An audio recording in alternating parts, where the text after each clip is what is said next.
Hi friends, ഞാനിന്നൊരു mini vlog പോലെ എൻ്റെ ഒരു ഹാഫ് ഡേ കാണിക്കാമെന്ന് വിചാരിച്ചു. രാവിലെ ഞാൻ ഊട്ടിയിൽ നിന്ന് എന്നിട്ടുള്ള ഫസ്റ്റ് ഡേ ആണ് ഇന്ന്.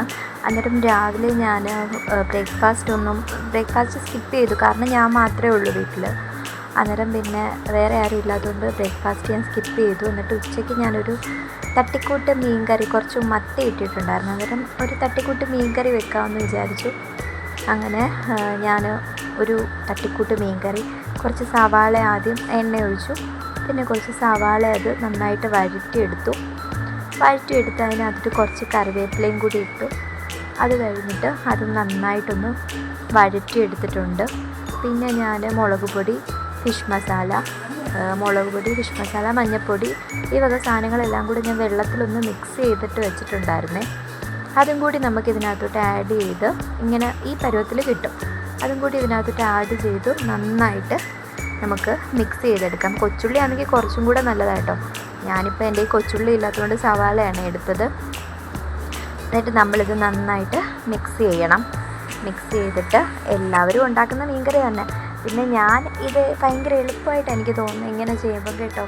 പൊടികളൊക്കെ ഒരുമിച്ചെടുത്തിട്ട് നമ്മളിങ്ങനെ വെള്ളത്തിൽ കലക്കി വെക്കുകയാണെങ്കിൽ അത് ഒന്നുകൂടി ഒന്ന് മിക്സായി നല്ല ഒരു ഇതായിട്ട് വരും. പിന്നെ അതിനകത്തോട്ട് ആ പച്ചമണം ഒന്ന് മാറുമ്പോൾ നമുക്ക് തക്കാളി ഇട്ട് കൊടുക്കാം. എന്നിട്ട് തക്കാളി നന്നായിട്ടൊന്ന് ഉടയുന്നിടം വരെ ഒന്ന് ഇതാക്കി എടുക്കണം. എന്നിട്ട് നമ്മൾ കുറച്ച് വെള്ളം, ഞാൻ ഇത്രയും വെള്ളമേ ഞാൻ ഒഴിക്കുന്നുള്ളൂ. ഒരാളേ ഉള്ളൂ, ഒരാൾക്കുള്ള കറി മതിയല്ലോ. എന്നിട്ട് ഞാൻ അത്രയും വെള്ളം ഒഴിച്ചിട്ട് നന്നായിട്ടൊന്ന് മിക്സ് ചെയ്തിട്ട്, തിളയ്ക്കാനൊന്നും ഞാൻ നിൽക്കത്തില്ല. അന്നേരം തന്നെ ഞാൻ അതിൻ്റെ കൂടെ തന്നെ ഇത് നന്നായിട്ടൊന്ന് മിക്സ് ചെയ്ത് ആ ഒരു ഇതെല്ലാം ഒന്ന് പിടിച്ച് കഴിയുമ്പോഴത്തേക്കും ഞാൻ ഇതിനകത്തോട്ട് മീനങ്ങ് ഇട്ട് കൊടുക്കും.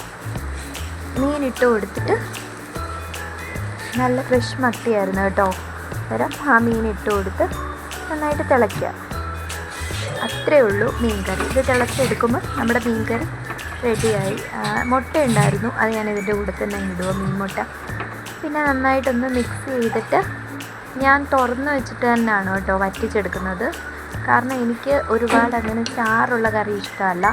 ഇത് കുറച്ച് തിക്കായി കിട്ടാൻ വേണ്ടിയിട്ട് നമ്മൾ തുറന്ന് വെച്ചിട്ട് പിന്നെ കുറച്ച് ഉപ്പ് കൂടി ഇട്ടിട്ട് അതവിടെ ഇരുന്ന് തിളച്ചോളും.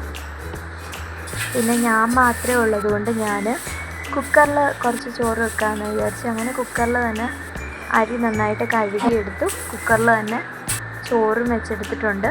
പിന്നെ ഞാൻ നേരത്തെ കുറച്ച് പയർ വിഴുക്കുരട്ടി വെച്ചിട്ടുണ്ടായിരുന്നു, അതുകൊണ്ട്. പിന്നെ മീൻകറി നമുക്ക് റെഡിയായി കിട്ടിയിട്ടുണ്ട്. അങ്ങനെ നമുക്ക് ചോറ് കഴിക്കാം. കുളിയൊക്കെ കഴിഞ്ഞിട്ട് വന്നിട്ടാണ് കേട്ടോ. ഇതിപ്പോൾ പെട്ടെന്ന് ഒരു വ്ലോഗ് പോലെ ഞാൻ മിനി വ്ലോഗായിട്ട് എടുക്കുന്നതുകൊണ്ട് ഇങ്ങനെ കാണിക്കുന്നതേ ഉള്ളൂ.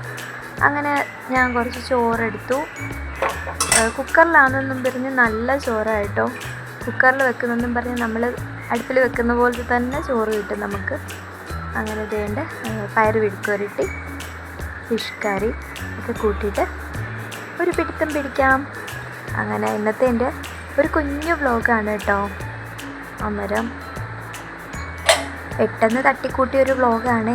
അന്നേരം നിങ്ങൾക്ക് കണ്ടതിന് നന്ദി. ഇത്രയും നേരെ എന്നെ സഹിച്ച് ഇതെല്ലാം കേട്ട് കണ്ടിരുന്നതിന് നന്ദി കേട്ടോ.